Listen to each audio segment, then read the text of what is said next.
another episode of Three Wise DMs, the podcast for three dungeon masters who've been doing this for way too long. Talk about all the things we do to try to make our games as good as they can be. Hi, I'm Tony. I'm Chris. This is not the greatest song in the world, no, this is just a tribute. Couldn't remember the greatest song in the world, yeah, no, this is a tribute to the greatest song in the world. All right, the greatest song in the world. This is the greatest motherfucking song in the world. Oh, just a tribute. Yes, I used up our one F-bomb right off the bat. Immediately been ejected forward into PG-13 land. I take it. Hello, everyone, again. DM Dave, Rock and Roll DM. Welcome back. I say it every week. We have a very special episode. This is really actually a very special episode on the level of when Jesse Spano got hooked on speed in this very special Saved by the Bell episode. It is to that level that we are playing today, because we are going off the greatest song in the world tribute for Tony, DM Tony's summer blockbuster, 12 players, 2 DMs, 6 dragons, Tiamat, 2 birthday cakes, and a whole hell of a lot of fun. So actually, before I throw it off to the guys, we brought on, because after this, we're actually going to be going into our Lost Minds of Phandelver campaign, one of the culminating sessions. I don't know if this will be the finale or not. I don't think so, because I think Wave Echo Cave is pretty big. But so since we were going to be on anyway, we brought on DM Lenny, who had been on our Just Do It episode, and a returning guest, the Monster Wrangler himself, Matt, also coming in as objective witnesses to the summer blockbuster. I have now rambled, so I'm going to let everybody else take it away here. I'm glad you guys all came. Appreciate it. The thing with setting this up was, it was Chris's 50th birthday, and then Beth's birthday was in Curse of Strahd, and then Luke's birthday. So it all kind of came together, and I'm like, that's a lot of campaigns, and these people want a game. How are we going to do this? So I pitched this idea to Dave. I'm like, what if we took them 6 and 6, and we split 8 different encounters? I wrote the module basically twice, handed it off to him. I took an equal amount. I took my own team, and then we created our own unique mini boss battle at the end, and everybody met at the finish. Obviously, thank you. It was an awesome birthday party, and it was a really cool way to deal with. It started to get big. There was a lot of people there, and I'm thinking, man, Tony's going to have a tough time going around the table. So by having it go and have a co-DM, which we had talked before about doing that session-wise, where you take a couple sessions and then somebody else takes a couple sessions, but to actually split it at the table and have people go to both sides and actions happening at both sides, it had a little bit of a feel like it would be like a convention playing a little bit too, is that we'd be playing and going through Tony's thing, but occasionally you'd kind of go over and there'd be things happening on the other side of the table there, and it had a unique energy to it. No, absolutely. It was pretty intense. Tony and he had come to me about this idea of, hey, would you want to run another table while it's happening? And I was very intrigued by that. I said, absolutely, why not? I think it'll actually speed the play up, because you literally cannot run 12 players. We saw that at the end, which we'll get to the end boss fight and how that went. But before we get too deep into this, Lenny and Matt, why don't you guys reintroduce yourselves to the audience and kind of just give a sense of how you came into this game and what you were looking at. Sure. Hey, everybody, it's Lenny. It was on a previous episode. How did I get on this one? I don't know. Tony texted many moons ago and asked if I wanted to join this game. And I, up to this point, have not gotten to play an in-person game. We've done everything through, the Roll20 and whatnot. So it was... it was a chance to actually play live, and about a week before the game, Tony suggested that I bring back a character that we were playing in the Further campaign. So I got to bust out my half-orc warrior fighter guy. It was a lot of fun. And you got Eagle Rider. up to Eagle Rider. bronze. You got to bump him up to 19th level too, which is a whole different experience entirely. Yeah. He's like 15 levels fighter and 5 levels barbarian. So he's just an all-around ass kicker. Yeah, big time. Hey guys, I'm Matt, Monster Wrangler Matt again. And thank you for having me back on. Yeah, playing at this high level of the amount of players and also 19th level is something that I've definitely never done in my Dungeons and Dragons. So that was an experience in and of itself. It was really, I want to say, fascinating to be able to level up this character that really started actually back in a Pathfinder campaign. Yeah, which we talk about all the time when we got back into D&D. I had started that Pathfinder campaign that Chris and Matt and Bonnie were all playing in, and a friend of ours, Dave. And yeah, you brought back, who was it? Yeah, Fongal Lachlan. Yeah. Clan chief. Yeah, he's a dwarf fighter and took on the champion role. And he ended in Pathfinder probably somewhere around like 4th, 5th. No, you guys were around 7th, 8th level at the end, which wasn't super high at the time, but it felt like it back then. We didn't know. And then he got actually bumped up to 18th level for another one-off game that was really fantastic. That was for Tony's birthday game, I believe, that Chris ran.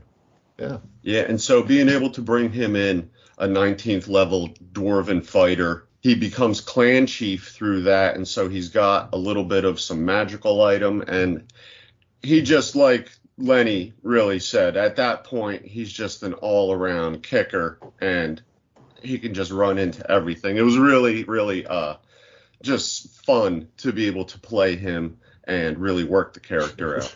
Fongal Lachlan, clan chief, kicker of asses. Yeah. And then the way that Lenny and then Dave ended up running it with the split, I had no idea that was going to go on. I really thought it was going to be just a giant game with all the challenges that would come of that. And like, how's Tony going to do this? Even with all his experience, like that's a lot of players. Yeah. And I think we can thank Jen for that, right? Because she said, why don't you just break them up, right? That was a solid idea. Yeah. Yes, indeed. Yeah. So cool. With that, like this is, I want to delve into all these things, but there's so much to it. So I think we got to break this up into little bite-sized sections. So I think with Lenny specifically, Matt, you've experienced some of this. Lenny, like as you said with your intro, you've only been doing Roll20, VTT stuff online, right? Which is super cool and fun, and you can pull maps out. We have talked about that a ton because through COVID, obviously, everybody was VTT and the pros and the cons. But as we talked about with our Dragonlance campaign, because Scott, our friend Scott of Paper Terrain, who was on one of our return episodes, has been starting to build out larger and larger sections of terrain. You guys see them on our socials and the website and stuff.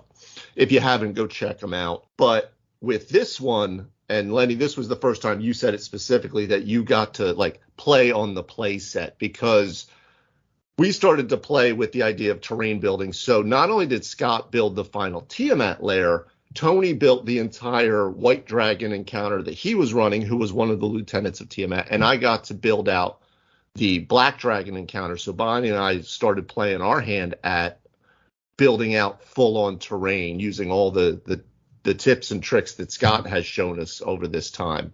So let's kind of break that out. Let's kind of talk about just the builds, the play sets to begin with, of what this looked like and how massive it was for, as Tony has aptly termed it, the summer blockbuster. This was Avengers Endgame. This was it. But I think to your point, and what Lenny said, it's that live thing. If you've never got the chance to experience it live, and then experience it live with the type of scenery and props that we use when we run a game like this, where you have the white dragon lair that is huge, and it's all done, and obviously he popped a really hot mini on top. But the thing that I thought was so cool is that it's just like with some of the stuff that Scott builds, it's not like he had to go out and find like this things. They would go out and find stuff. You could find stuff at dollar stores, at Michael's and things, and then put them together into a large-scale scenery that literally transports you there, right? You can carve up some foam and stuff, and all of a sudden, it's an ice flow, it's steps, it's something like that. It's something that your character, maybe they can't balance on there, right? Because the minis have a flat bottom. You try anyway, but it adds something to it. Like, what did you say, Lenny? I mean, what was it like going from flat maps and all the detail there, but then to something like 3-dimensional like that, where you have to wonder, like, well, should I jump up here, and seeing it in that kind of scale? Yeah, that White Dragon lair, there was so many different levels of it. I mean, that was the coolest thing, to like move in 3D. Like, all right, we have to start, like, you know, everything on the VTT, right? You're measuring like straight, and you're not really taking into account, oh, this is going up 10 feet or down 10 feet, or, you know, you're climbing a tree or you're climbing the side of a cliff. Like, having that model in front of you, you're like, ooh, like, that's, especially like for combat, like, you're way more tactical, like way more like how, like, there were 6 of us on that side, right? And how are we gonna surround and take down this White Dragon, right? And it's everybody kind of, it worked out so cool. Everybody sort of like had their own way of getting through like the levels, and like culminating on the top of that mini, and like that fight at the end was so cool. As an addendum to this, I'm just going to let Tony take control here, because it was his lair with the White Dragon. But we're using mini very liberally, because these dragon minis were anything but mini, dude. They were, the white and black were primo. They really were the set piece around it. But I did not do it justice. Yes. Yeah, I happen to have the gargantuan red or white and black dragons, which really, like, how often do you get to bring one of these out? Like, once a campaign, maybe. So this is really the perfect opportunity, and I kind of thought this backwards. Because guess what? I don't have the Red Dragon Gargantuan, so I'm like, So I themed the world, that section of hell they were traveling through. This was a frozen wasteland with aspects of heat and all that stuff. For it, we had a blue poster board, which we wrapped in saran wrap. We got different pillars that are actually used for cakes.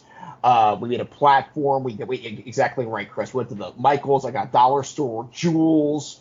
Placed diamonds all around. I got crystal, placed it all around. We had fun with it. I took these glittery, hard styrofoam cylinders that were in pieces, and I put a toothpick through them so they were all together, and they created levels. Because the dragon's nice, but he's not going to, like, create, a slope or a bridge for you to walk up and kill his ass. He's not a handicap accessible lair. That was what Tony and I were actually going back and forth, and it was really great, because we both decided to really play to the dragon that we were running's strengths. And I think that's something that we forget about. I'm actually looking in the future, probably going to put together something about the dragon encounter that I built, because when you play to their strengths, that really changes. A lot of people don't realize the boss battle, why dragons are not as effective oftentimes the way they're played. But with Tony, he played to a dragon's strength by making height. So this thing could just swoop,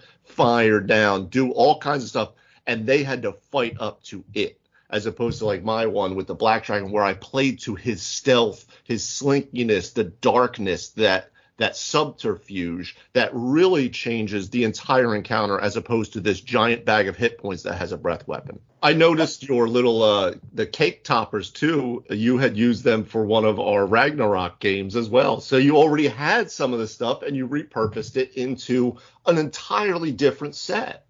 No, it looks like real columns. I'll say it every time, probably, because it was with Seriach and the Cerro Morte before, when I was doing the Monster Wrangler. During the vampire. The 3D, the multi-levels, and all this different terrain, it takes you out of that flat map, like you said, and that extra dimension gives you, actually, it forces you into tactical things, like Lenny was saying. All of a sudden, my dwarf can't get up that cliff without assistance, because I can only move 25 feet, and it's a 30-foot cliff.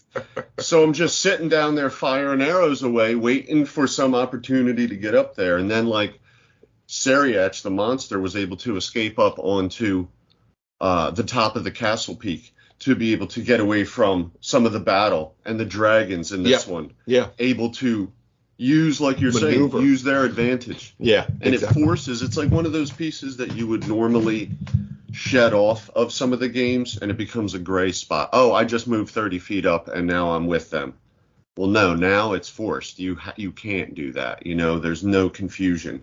No, that's a very good point, Matt. And it makes me think of something Thorne used to say a lot of times, where he would want to say, get the players to think off of their sheets. Because everyone's so focused on what can I do mechanically. But when you have something like that, that's not that 2D map, even if it's super involved 2D map, still cool. Those environmental pieces, those terrain pieces, that three-dimensionality makes you think differently, because you start going, well, what if I could do X, Y, Z? Yeah, how can I use that ledge or that tree? And also, how are those things affecting me too as a player? Sir Scar transported himself with his Pegasus up on top of the layer. And then he's just I there. took the alone. Express. Literally, Yeah, we could tell only because of that we didn't even have a sight line to him. So we didn't even know what was going. We couldn't see anything. He just disappears over the top of the cliff. And he's we're facing down an probably ancient white dragon. and we're probably 19th level paladin, baby. Roar and swipe ahead, right? Like, we don't know. Yeah, it's a couple perception checks, and you know you're in deep doo-doo. Yeah, and a 2D map, we probably wouldn't have even thought of that. It would have been like, oh, well, I'm going to go assist him now. Right. Yeah, absolutely. That's a good point. I don't think that layer works at all without it sitting in front of you and being in 3D. I wouldn't see how you could represent that on a 2D map at all. Yeah. I mean, there are ways, but yeah, it definitely changes because you see it in front of you. You can see the spaciousness. You don't have to think spatially in your head. It's just right there in front of you. In a similar way with the Black Dragon layer. So unfortunately, none of you guys were over on that side because I was running a different team. I was watching that. Yeah, but I played in a bit of a different way, right? And Chris, you were saying it's actually funny because the dollar store is a perfect time. So for the first part of the layer, I had him walk into this throne room, right? That was in essence just a big trap. But you can see on the socials, it looks like all this stonework that's down. And that's literally just this sticker that you can get at the dollar store that people would put up like real cheaply for a backsplash in their kitchen that looks like rocks. And Bonnie and I just took an old delivery box from the last Dragonlance game we had, right? It came from Guido's, right? Shout out to Guido's Steaks in Ben Salem, you know. But it was just a box, and we just repurposed that and made it like a throne room. And then Bonnie 3D printed out a couple really cool set pieces. But then when we dropped them down into in essence, the giant swamp is what it is, because it's a black dragon. There was an acid pool they had to deal with. There was foam. I had shambling mounds that would affect them on the terrain. There was all these other pieces that they had to figure out, and they could only move half their distance through it. So they weren't having to move up, but they were having to move through as this thing swam through this lake of acid and could pop up at them at any given time. And it changes what happens with dragons, especially where, okay, it comes out and maybe it hits you with a breath weapon. And you guys, ooh, that really hurt. And now we surround them and beat the living hell out of them in about 3 rounds.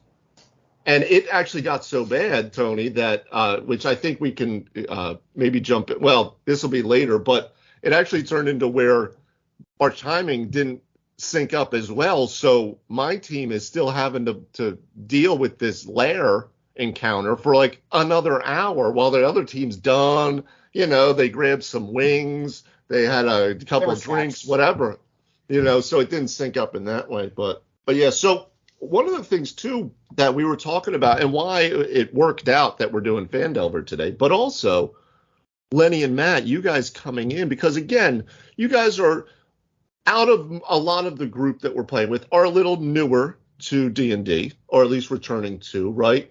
You haven't played at this level, but also because of the story of what was happening. So as I'll let Tony kind of take this after here, but this was a culmination of several storylines, not the least of which was yet another piece of the puzzle to the epic Curse of Strahd finale that I don't know if ever will be finished. But I said it was finished, but it wasn't actually finished. Like the Stones or something. Yeah, but we also, Tony had some things weaving in from Storm King's Thunder campaign, and we've talked about how we melded those worlds together in essence and that was this beginning of our idea of playing with a shared world among DMs. But you guys were in essence coming to this game, not only super high level, but not knowing anything of what this story was. So before we get into that, Tony, why don't you just kind of give some context as to like, we brainstormed this. We're trying. Yeah, this idea that really let you do the thing I couldn't do in the entirety of the Curse of Strahd campaign, which was leave one character specifically, their story arc, completely unfinished. Real fast before we pivot to that, something I advise for all these complicated sets that we did is you got your Monster Wrangler, you need somebody to sit see with those sets. It's a set Wrangler, we'll workshop that. But like it was really great, like, you know, because Bonnie helped him pick out pieces and they set it up and disassembled it together, and Jen did the same thing with me. And I don't know if you've ever done this when you're at a table and you're like, let me real fast try to, you know, replicate something I did on Friday and now it's Sunday. Pro tip, take a picture of the set. Have it on your phone and know what you're replicating, because that can be a real pain in the ass. But anyway, the biggest challenge about the plot was, okay, yes, there's 4, 5, even different, possibly 6 different campaigns coming in here, depending upon where you were in Phase 1 or Phase 2 of Curse of Strahd. So how am I going to throw out an effective hook that's not super complicated? And that's my biggest challenge as a DM, because I throw out these plots because like I think I'm Tolkien in the back of my head. They're like that level of complex, and I know there's 1 or 2 people at the table who are like, I'm just gonna go along with this because there's no way I have the context to put this together. So Beth's character in literally game 1 of Curse of Strahd, you discover there was a baby in the Durst Manor who was a ghost. It had been sacrificed to infernal powers, and this became a real thing that just was not dropped throughout the, like, however many episodes of Curse of Strahd we had. Where we talk 26? It's like, where's baby Walter? That was the kid's name. And it turned out this kid had gone to hell, and it was in the possession of archfiends. And I'm like, we're getting baby Walter. Here it is. And baby Walter was indeed not just anybody. Dave, why don't you explain? Who is baby Walter? Why do we care about this guy? No. And this is actually good, too, because it also shows we talk a lot about, it's like I don't want to sound like we know what we're talking about when we talk about improv, but this idea of yes and, right? Somebody says something and you say yes and this. You don't negate what they said, you build off of it. And in really good D&D games, that's going to happen, not just between DM and player and player and DM, but also between DMs. So I brought my concept of this that built over the entirety of Curse of Strahd, little by little. We've talked about this before, but for anyone playing Curse of Strahd, I took the Lunch Break Heroes idea of the Dursts and sacrificing baby Walter and all of this. What I added to this was that the Morning Lord, who is now absent for Barovia, had taken mortal incarnation as Saint Markovia of the Abbey of Saint Markovia in Barovia, as Saint Markovia, to lead a revolution against Strahd. They are destroyed, they are killed, as everyone is who has gone to Strahd until your team shows up, right? That's the basis of all adventures, right? But because the Morning Lord had taken this mortal form, he then bound himself to the laws of that, like, in essence, ideas of unbreakable laws even among the gods. So was subject to the same terms, which meant when he was killed as Saint Markovia, his soul was trapped in the mists, just like everybody else's.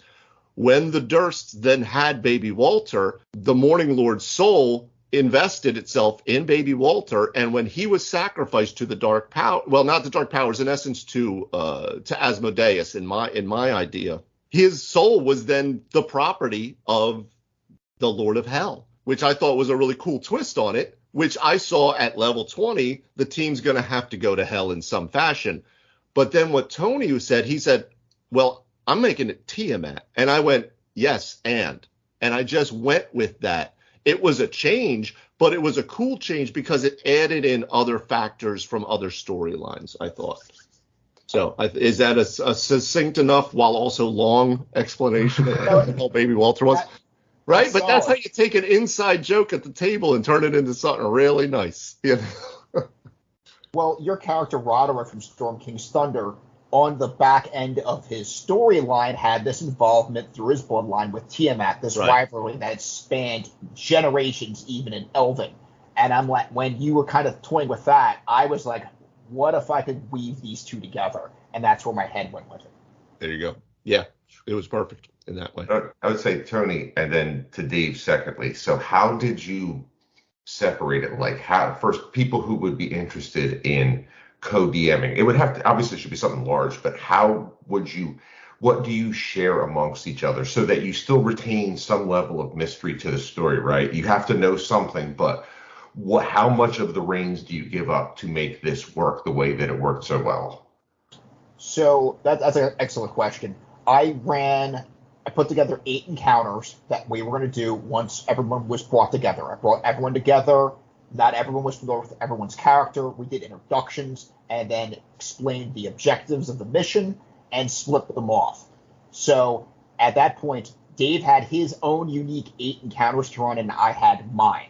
Dave had carte blanche with the general they were going to face at the end, which had a key, which both the keys had to be used together to lead into Tiamat's lair. Absolutely. And this is, I cannot, since this kind of works into it, I can get into how sometimes it's miscommunication and things get screwed up. I was going to go there. Yeah, it's fair because it's what happened, but you roll with it. So I was under the impression from our talks that, and Chris, to your point, I wanted to keep a level of mystery because Roderick was playing in this adventure. So I didn't want to just know what the mod says at the end. And then, I mean, I know we're fighting Tiamat, but like there's more things, how do we get there? That kind of thing. So I thought that I was just running the lair of my black dragon, Dragansalor, I named him. So that's what I really built on.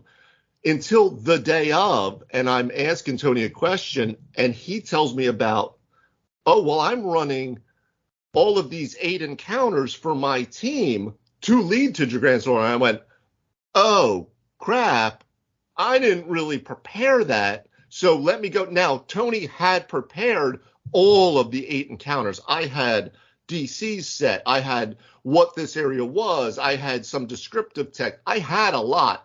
But it was like I'm looking through it, several hours before game, and I'm like, okay, I got to do this, which totally changed how I built my lair out because I was thinking a different time. But for that reason, Chris, because I didn't want to read too far into the adventure to spoil things for myself in that way, too. But it led to, unfortunately, some miscommunication. That worked out in the end, I think. And then I handled the encounter with Tiamat's lair. Once we got, so I did it in 3 zones. My team came into zone 1. Dave's team came into zone 2. I handled it from there. I had another encounter before Tiamat set, which I then scrapped because we're getting tight on time. I had a gargantuan blue dragon waiting for you, and I'm like, nah, we'll be here till like midnight. So let's just bring out the big guns. So backing up a little so we could talk story-wise. So for Matt and Lenny, because like we said, you guys were coming in, for the most part, completely unawares of what this story was, right? And this idea of why is this adventure happening and what's some of the background. So with the introduction that Tony gave in the beginning of the adventure and you guys playing through it, what was your experience with that? Did you understand what the adventure was? Did you understand mission parameters? Did it make sense in the overarching what was happening in a bigger way too? What was your experience with that? Coming in pretty fresh. For Fongal coming in, I kind of treated it a bit like he was, in essence, going to be muscle for this team. There was a bit of that, like, you are transported to this spot, you're given this mission, and do you accept the mission? Of course I accept the mission. Good lad. To play D&D. I'm here to play this game. So, and Fongal, as a character, likes to fight. So he's like, well, yeah, let's go and get it. I did have a little bit of reference just from being able to be around some of those games, so I kind of had a sense of like there was this baby Walter in the Strahd. And Tiamat, just from knowing the worlds a bit, I know, about the dragons and such. And so it was one of those, like, I didn't know the storyline, but okay, that's the storyline. That's what we're going with. I'm here to help. Let's do it. And it didn't affect your enjoyment of the game in any way. It was an adventure. You had mission parameters. You had an objective. I think that's a big thing because Tony really set a very specific objective. Get the key, right? Yeah. And how you get there is the adventure, but like you knew this is what we had to, like, it was very, very pinpoint. Yeah. It being a one-off game, a summer blockbuster, we're all kind of coming together like this hodgepodge of characters from around. That you're not necessarily completely invested in this entire campaign that's been running because it's not an entire campaign. It's a summer blockbuster that was put together. So I came in realizing that I wasn't going to have a huge investment or idea of the story. Fair. And we're here to play D&D. I want to kick some ass. Yeah. A kicker of asses. Yeah. So, get together. It was awesome to see all the different characters. Hear the story come out, you get an idea. Tony really, really laid it out, like you said, with specific parameters. And so we knew exactly what was going on from the start at that point. Yeah. And it was just, let's go. Perfect. Yeah, it's great. Lenny, how about you coming in? Yeah, I would say kudos to how it was presented because I mean just the way it kicked off, where all these characters were pulled into this planar rift, or I think it was really cool. And for Thrawn, Eagle Rider, he's a quiet guy, but he's very mission driven. So that kind of became his character over the course of play. So it was definitely fit into who he was. But yeah, I mean, kudos for how Tony presented it, because until now, you guys telling me, I wouldn't have had any idea this had any kind of hook from a previous adventure or from a previous campaign. It was just, I mean, for me, I just saw it as a one-off. We're gonna go save this, and we're gonna go fight some creatures and high level adventure, right? Yeah. Yeah, and it was cool how it led up to the. I mean, we talked about the White Dragon Lair, but the lead up to that, where we had to get through and figure out how to travel through this through this realm and solve a couple puzzles along the way. It was just a really good lead up to like that first really big battle, and then it was just chaos after that. It was just battle after battle. I mean, I thought that was a super impressive lineup of dragons and everything we were going through there and stuff like that. But I think, he had his own story. Viangal, you had to sort of manufacture that story from 7 to 18 or anything like that when you're bringing them in there. Yeah. But when you bring this, does it, thing, for sure. Do you feel any differently about him than you feel about like Adrian or somebody like that when you're playing somebody like that in the one shot there? 19th level is cool, right? So it's just a whole lot of crazy explosions. But as far as it's not necessarily your story, you're there, but for your own thing when you're having to kind of fill that in. That is a really good question. And the jump was weird. In my mind, it would have been nice to be able to run him through those levels gradually and really build the character out. And to add to that point, just the fact that he already had somewhat of a backstory, being from the Lachlan clan, becoming clan chief. Dave, you enabled that story in the Pathfinder to build up enough. Yeah.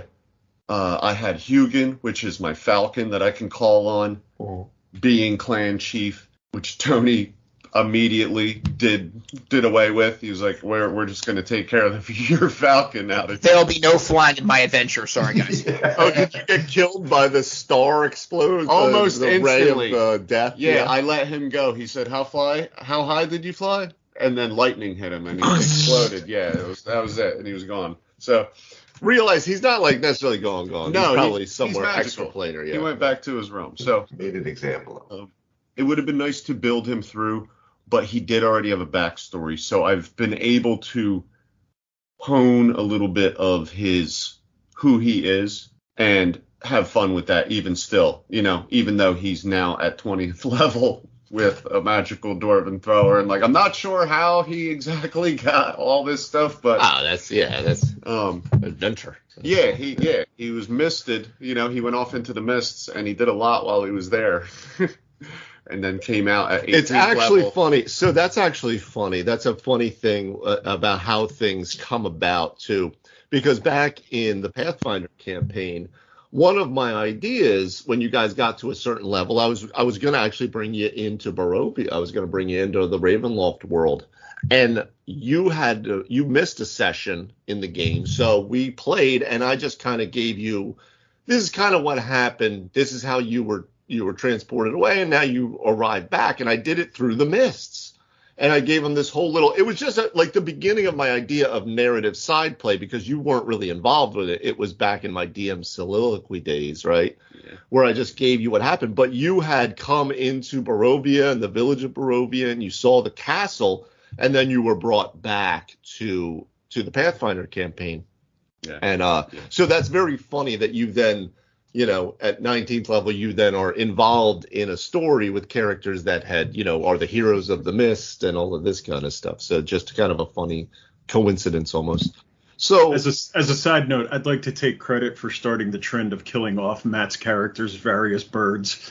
Yeah, Donovan. Yeah, it's starting to become a thing. That's true. Horrifically. Yeah. But again, he is magical, so it's just a familiar. That's just an hour's time. That's all. Ziggy is just a little anxious about bringing him back at this point. We kind of went over some of the story coming into a large thing like this. But how about with Matt? We've talked about how Tony managed some of it with co-DMing, splitting the party up into different teams that then came together at the end. What's the real janky parts of it, though? What did we learn the most in terms of what to look for with something like this to not do that again? I kind of said one of mine where, know what you're going to be running, before the day of, let's say, my bad. But, so just kind of go around. Tony, Chris, if you guys kind of go, and then Matt and Lenny, you guys can fill in some of the janky parts or this didn't make a whole lot of sense thing. I mean, I think that the only thing that was the jankiness was that I think if you're setting up the encounters, it's difficult to time. You split people up, right? And it's D&D. So all it takes is a little bit of role play or this or certain things, and all of a sudden it can slow down. So that would be one part. And I don't even know if there's a way you can fix it, but you have to account for the fact that they may not finish on time. And it's not necessarily a fault of anybody, but it's just in the natural way of things. You're going to probably have a gap there if you're running two separate teams and you're coming back towards a shared goal. So that would be the one thing that I thought was, I think is just natural with something like this. Something I could have done differently looking back upon this now is I could have gone to the individual characters. Now, I threw out in the intro how Tiamat then, once she absorbed the soul of the Morning Lord, she would have the ability to lay war upon any number of these worlds, and your worlds were included. She started opening up portals, sending devils and dragons through. There was a threat. I should have individually gone to Thrawn and said, hey, the further is in jeopardy. I could have gone to Clan Chief Lachlan and been like, hey, your brethren are in danger. The Dragon Queen has plans. And I could have tied you more. Chief Lachlan was a pre-gen and Thrawn was from a completely different universe, but I could have given you more of a dog in the race, so to speak. I like that idea. Throwing a bone out just for basic storyline and to invest you, and you kind of can start your mind just starts going on that once someone kind of introduces that idea. So then you come into the game going, my homeland is in jeopardy. So my character is it's an easier adventure. Yeah, it's a better adventure hook than just being transported. But again, when you're playing with some experienced players like you guys now and stuff, I'm here to play D&D, so I will work with you to, as long as you give me something here. And this, as Lenny had said, well, this is a one-off high-level adventure. We're supposed to save something because we are literally the heroes of the multiverse, right? So that's an easier hook. But yeah, you could easily hook people in even deeper with that. One of the pieces for me, like the timing, yeah, it didn't sync up, but I could see where that's really tough because you're literally running two separate campaigns at the same time without really a hook between you, and then you're going to meet up in the middle. So you're naturally going to vary your two different styles of DMing. You have two different sets of players all in that. So I'm like, there's probably things you can do with that, but that wasn't too rough in my thing. I kind of enjoyed having a break and get a little bite to eat and then come back to the table. Yeah. The high level role, and this is my inexperience at high levels like this, with this many players, I almost mentioned, I was like, static damage. Like, we almost need to start running static damage as players, because just the damage rolls in and of themselves going around one round of play, it was 6 and 6. Am I correct? 5 and 5, but yeah. 5 and 5. But pretty large tables. Yeah. But more players are coming. 5, at that level was like time consuming. So you're just you're running the game out, you're running the clock out. And then once we got into the unison battle, it was then 12 because you had Roderick and you had Hawk. Exactly. Brother. And that's just, you're practically 20th level. So it's damage, you're just like waiting. It's like the calculator. We're always talking about like the accountant. Yeah, absolutely. Yeah. I'd say for me, my jankiest bit was on myself. I had come back to a character that I hadn't played in months, and I kind of just rolled in figuring like I knew this guy, and you know your player, you know what you can do, but we got through introductions and I'm like, oh crap, like I don't remember what armor I was wearing or like, so I'm like stumbling through the introduction, and I should, I'm still a noob, so I guess I'm allowed to make these mistakes a little bit, but I was coming into a table with really experienced players and I didn't take the time to like prepare myself. I felt like kind of an idiot at the beginning there. I absolutely used behind the scenes static damage for Hawk. When I was playing him, I had his standard attack when he rolled a 19 and his 20. It was all in 3 blocks on my sheet. I'm like, he's doing this, and this. We don't have time for this. Nice. Don't worry about the DM and PC. What are you guys doing? Yeah, well, that was what was nice with that, is that because at that point, so I had talked to Tony prior to, because we knew some of the jankiness that we were going to be running into, so we attempted to staunch that flow as best we could.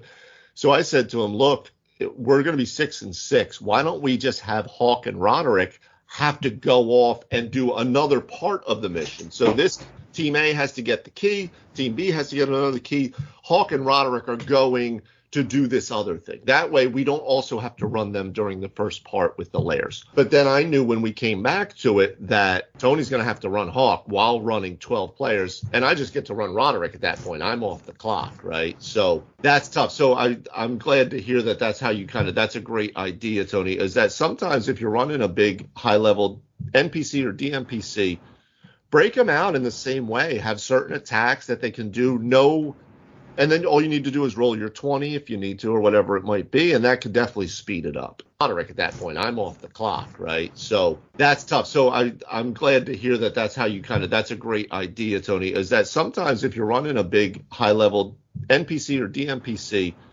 break them out in the same way. Have certain attacks that they can do, and then all you need to do is roll your 20 if you need to, or whatever it might be, and that could definitely speed it up. So let's just go over a little bit of some of the issues, some of the good and bad of the final battle too. So when we culminate from a team of 5 and a team of 5, different missions, layers, boom, boom, boom, and now we go through, like Tony said, 2 different zones of Tiamat's lair leading to Tiamat herself. What were some of the positives, some of the negatives of this? Well, really, I only wanted to have that scene where I had everybody on screen together very minimally.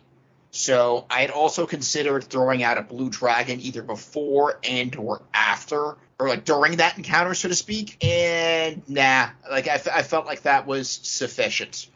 it would have added too much of a slowdown. Like, obviously, I could have thrown in minions, Abashai Devils, any number of other obstacles, but the initiative order was already the largest I've ever run, period. I've never had 12 PCs on an initiative order, plus even one boss.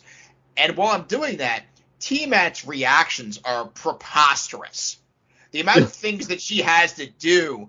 And I got to tell you, I know Dave wants to talk about this, but at points I felt really bad for you guys. That's all I got to say. I mean, Tiamat is probably the only one you could even do something like this with because of the ridiculousness around her as a final battle and not bring in other things. And the fact that she has all the legendary actions, she can breathe on both sides. She's just strafing people for like, I forgot, was it like 91 damage? Whatever. Seems fair, and that's static, yeah.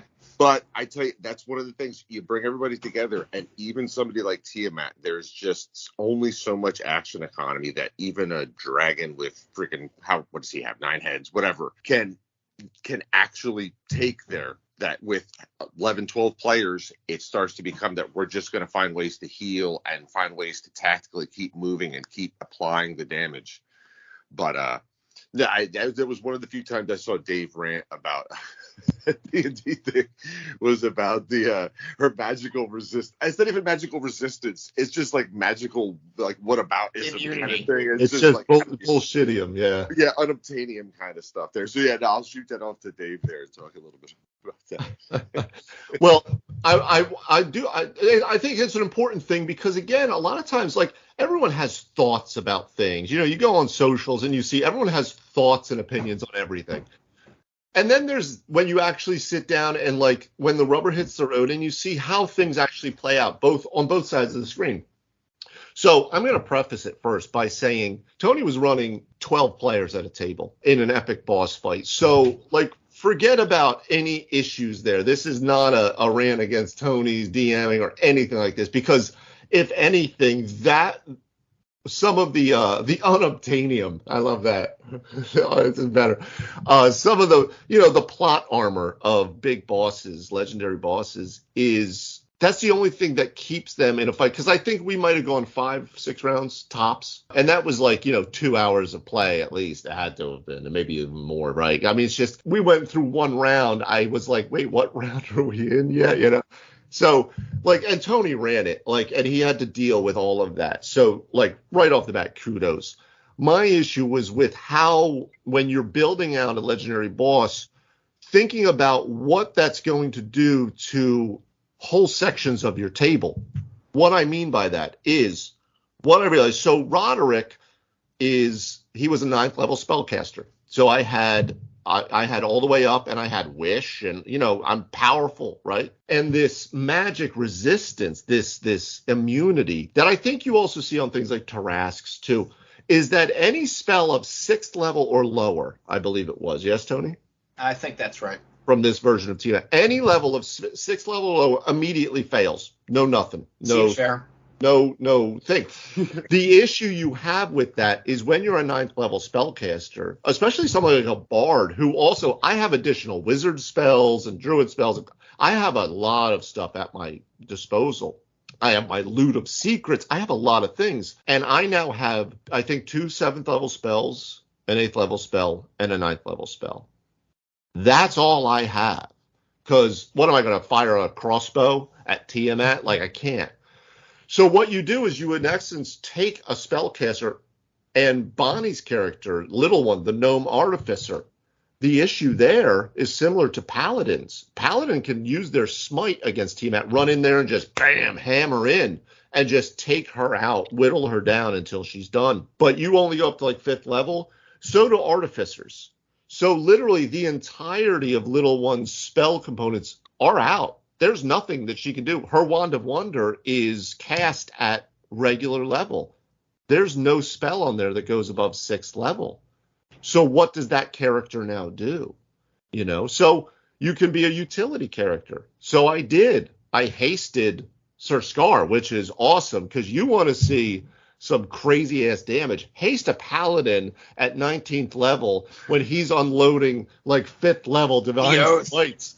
Right, and then crits on that, And then also, and I also have my third and fourth attack from the haste too, right? Like that's phenomenal. But in essence, what you do is you have shut out because of the way Tiamat was built. And then any additional spells, let's say I want to upcast Fireball. I want to upcast Ice Nut. I want to upcast something. Fine, I want to blow a 9th level. Well, she's also immune to literally every elemental piece of damage. And guess what? 80 to 90% of spells are in D&D, unless you're a warlock, they are elemental spells. Fire, ice, poison. Yeah. So unless you got psychic, unless you have force, you're just out of the fight. And that was kind of my thing. It wasn't on Tony. It was more on not thinking out what's happening. Because you literally could have 6 wizards come in, 12 wizards come in, and not be able to beat Tiamat. So there you go.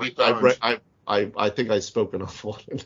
What do you guys think? I would say, like, Lenny, what do you think about it now? Like, often high-level play ends up being a lot of this. There's the campaign that goes for and gets you up near the top, but then once you reach that, it's one-shots and stuff like that.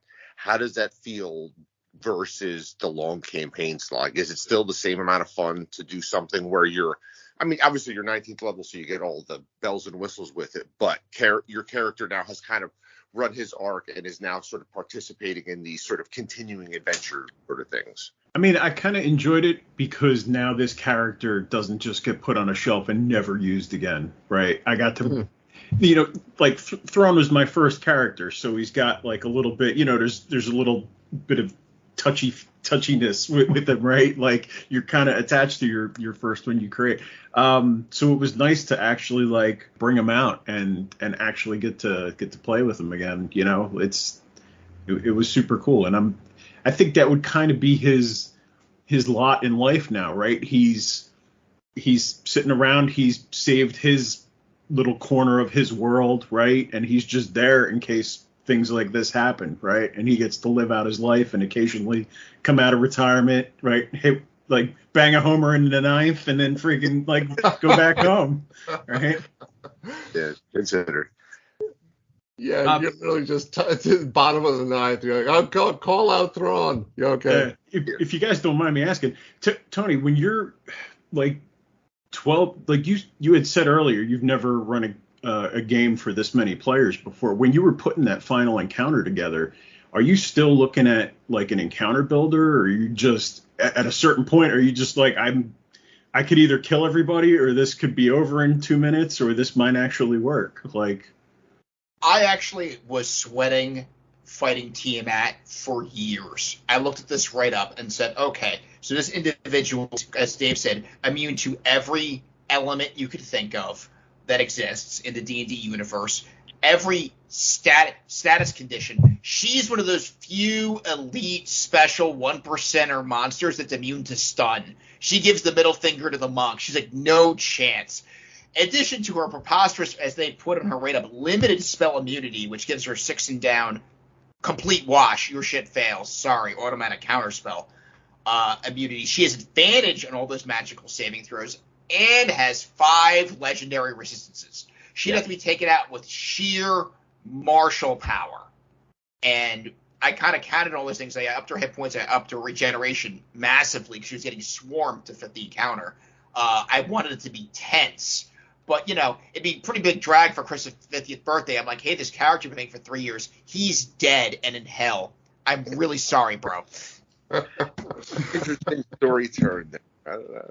We can work. Shit. And then T-Man ate Sir Scarsoul. Sorry. Props for figuring it out, man. No, we've talked a lot, Lenny, about how when, even when you add a 5th person on the table, because like CR and encounter builders, they're all based off of the idea of this 4-person party. And the minute you add a 5th, much less a 6th, that stuff goes out the window. We've talked how you have to double the CR at times. You got to have a multiple of monsters, whatever. If you're talking about 19th level times 12 players, and they're all kind of juiced with there's some homebrew magic items in there. There's all kinds of stuff. Like, forget about thinking about, CR 30, that's, they're only 19. No way, man. Like, you can't even, you just gotta kind of go with it and just hope for the best. Like I say, with the fight with Vampire on Mount Gakkus, that team ran through 2,000 hit points of villainy with no rests, just from their own sheer power. They just crushed it. It doesn't mean it wasn't tense fights, but that's the kind of level of power we're talking about. And they weren't even 19th level at that point. So yeah, forget about encounter builders at that point. You're just going, Props for figuring it out, man, because there were some heavy hitters at that table. Like, I thought Thrawn could throw down some damage, but freaking Chris with Scar, man, that was like that. Some of those rolls were like epic, man. Yeah, the Paladin, dude. And then when he crits and you're doubling all of those smites, and it's a 5th level, and you're like, oh my god, it's just at one point you one hit you fired out, I think, 150 points of damage. Probably. Yeah. I mean, and if you're a paladin, save your big spell slots for crits, because it just turns into things. But it also leads a little bit to Lenny's point earlier, which I sort of experienced that the last one at Vampire and everything, is the sheer amount of math involved with, right? You static damage, I'm like I thought it was good for Tiamat. Like, she turns it aside and it's 91, or you half it, right? That kind of thing. But then you're like, okay, all right. So now I'm like, I'm going to freaking crit. Oh, 5th level spell slot, right? And then I got to count out like 12 D8, right? I have somebody there working with me, right? Somebody else at the table who's helping me count it up here. It takes time, and it's fun, but it's a bit of a drag to have to do that much math on those kind of things. We said it in last episode, where literally have somebody with Roll20 open. Bonnie actually had Roll20 open, so she would actually start to roll for some people. Like, what do you need? You need 10d10, boom, right? Because forget about it, man. You're talking such enormous amounts of damage, but all right. Well, I think it's probably getting about that time now, guys, for final thoughts. So the epic summer blockbuster, 12 players, 2 DMs, 6 dragons, and Tiamat. What are your final thoughts? It was just great to be a part of, man, and getting to fight, actually get to fight some dragons, right? I haven't gotten to play in too many games thus far, but it just didn't work out, and we fought 6 of them, so it was awesome. But yeah, it was. I mean, for my first live table game, this one's going to be hard to beat for a long time. Yeah, I would say, just again repeating, it's such a blessing and an opportunity to be able to play at such high level with high level experienced characters. And to name it, the 3 wise DMs, literally all at the table, plus other characters that are highly experienced, going back to original D&D. So great to bring a character like that up to high level. And then to your point of the magical resistance, I, of course, with the Dwarven Fighter at 19th level, didn't seem to have a problem. I just tossed my Dwarven Thrower at her, every time. Yeah. So that was, like you said, martial power is what you needed. And I didn't have a problem there. But the Tiamat, just one villain with all those characters, it had to be challenging and so unsure. You just don't know how that's going to go down. Absolutely. So yeah, thank you for having me on, and thank you for that game, Tony, and all games to come. I mean, final thoughts. I'd say a little bit leaning on Lenny's point earlier. It's if you haven't played out, if you're a COVID era player, get out and play live. Get into it. It's a different experience. It's still D&D. It's always D&D, no matter what you do. But there's a different energy at the table. Get into some sets. Go find sets. There's easy way to build simple scenery, just stuff that players can interact with a little bit and have some 3-dimensionality to it. And then finally, one shots like this. Obviously, I'll let Tony talk about all the cool mechanics he did with it, but these are cool opportunities. You don't have to put them on the shelf. I'm pulling off you, but I think that was a great idea. Is that eventually you reach the end and you're like, okay, here he goes. He goes into the bookshelf here, and then this is Sir Scar is in there, and it doesn't have to be that way. There's always opportunities to get people together. Birthday parties are a great thing, but there's other times that you could do that. And you get to have these really cool things. They're going to be like race cars because you're at 19th level or 20th level. So it's going to be a bit of uncertainties and 6 dragons in Tiamat, but get out there and it's a great opportunity to players again. So with throwing this kind of a game out there, one thing to help with the immersion, I put together a hell-based playlist with all forms of music that I hope everybody appreciated. One of them was the song when they reached hell at first was A Night on the Bald Mountain. If you just listen to the first 10 seconds of this, you're like, wow, does anything say hell more than that? I don't know. It was actually an Earthworm Jim 25 years ago. They stole it, and I got a clean cut for it. During the actual travel, I wanted to have meaningful role-play challenges, not just skill challenges. I did some cascading skill challenges where different teams had to work together within the group. Like the first group had to make a skill check, and then if they failed, the next group had a harder skill check, but they were using different sets of skills, so everybody could be useful, but there was no I in team in this situation. In the role-play skill challenges, I threw things out like I put a guardian in front of you that you could have probably beaten in combat, but you would have lost time, gotten chewed up, used a lot of valuable resources. The correct solution was to find a way to bypass the guardian using something else other than brute force. Perhaps it was bribery. Perhaps the guardian asked for something. I put fountains in both of the portions of the adventure for both teams that come across. One would heal you, but it exacted a price from you. It did character changes, all kinds of stuff like that. So if you made a choice, it had meaning, and there was big rewards, big detriment. Not crippling your character, but it changes the direction of your character. Jen's character took the undead trait because she reached into the fountain. Hey, your character's level 20 and she's a vampire. Just gonna throw that out there. I hope you like that and she asks, how long is this gonna last? And Luke starts laughing. He's like, probably forever. And that's pretty much correct. Finally, I had no stall tactics, or rather conditions in the game. So there was no riddles. So if you guys couldn't figure something out or have a good solution, you get through it, you take some damage, it would get harder, but it wasn't like, oh shit, we're here, what do we do? And everyone's looking at each other, especially when Dave's running this game. I couldn't have that. So much as I love riddles, not in this particular game. No, we just gotta set the scenario. How do you want to handle it and move forward? And lastly, with character levels and retiring everybody, it's not about your level. It's really about when do you want to stop playing this character. People are like, I know so many people have written in and be like, well, when you have a level 18 character, they're like a god, and maybe you're not wrong, but that doesn't mean you have to bench this character that you've invested all this time in, and you want them to continue their adventures. Yeah, Tony, I'm gonna just continue off that point first because it makes me think of it. It's like when people talk Chris Evans in interviews, would you ever return as Captain America? And he talks about it's a very dear story to him and to a lot of people around the world. So it would have to be the right story, but he doesn't close the door to that. And in the same way with high level characters, you never have to close the door. As we showed, Tony was thankfully he finished out the final character story from the Curse of Strahd campaign, so I could finally feel like there was completion there. And then I was joking with you, Tony, the other day at the party that Roderick's story is still not done. I'm 20th level. I'm 20th level, and I'm still unsure as to the mystery that started at even prior to level 1 when I was crafting Roderick and the idea of his curse, his wasting illness.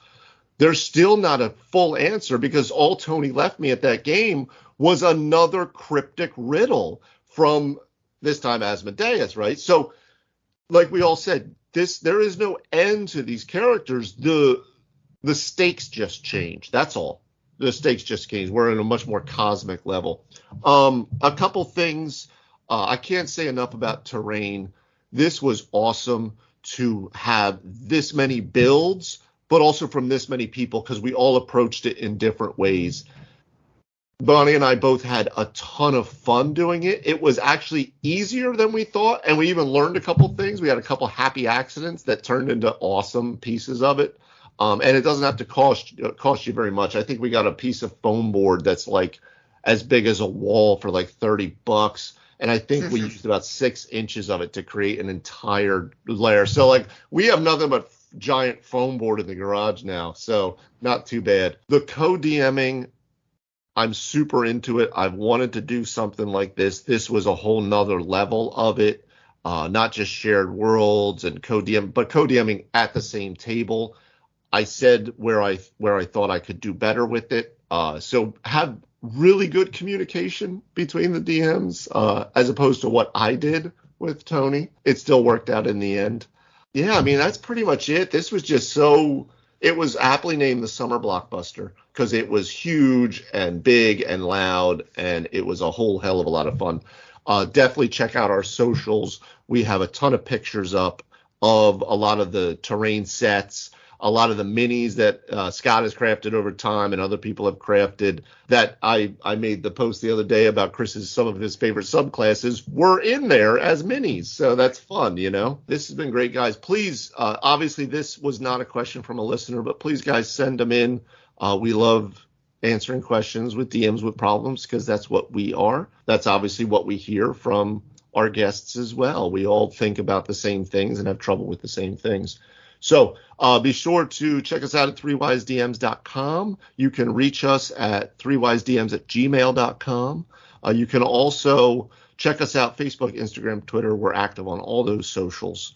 And when you're doing this, because Chris, you had to roll out like 12d8, I think, plus crits. So when you're rolling that many dice, guys, you need to go to our affiliate link at fanrolldice.com/ref/2871. You get 10% off your whole order. That's super great, and there's no strings. So please feel free. They make some great products. That's going to be it for us this week. Lenny, Matt, thanks again for coming on. It's probably not the last time. And as we do each week, we will let our dear old erstwhile leader take us out. And to all of you listening at home, thank you very much for listening to another extra long episode, an extra special episode of 3 Wise DMs. Now, this didn't come from a listener question, but you may have questions that come out of this. If you do, please feel free to send them in to us. You can send them in to 3wisedms@gmail.com. You can go to our website, put them in the What's Your Problem field, or you can talk to us on Facebook, Twitter, and Instagram. We're active in all those places. And really, the point of this podcast is to help you, to help other DMs with their problems. So if there's anything we can help you solve or help you talk through, we'd love to hear what you'd like to hear us talk about. Yeah, if you like what you're listening to, please hit the 5-star rating button in your podcast platform. That really helps us get more exposure, helps more people find us, and we just appreciate that support. And yeah, if you want to share it or recommend us to friends, we would love that too. That's it for this week. We'll talk to you next time on 3 Wise DMs.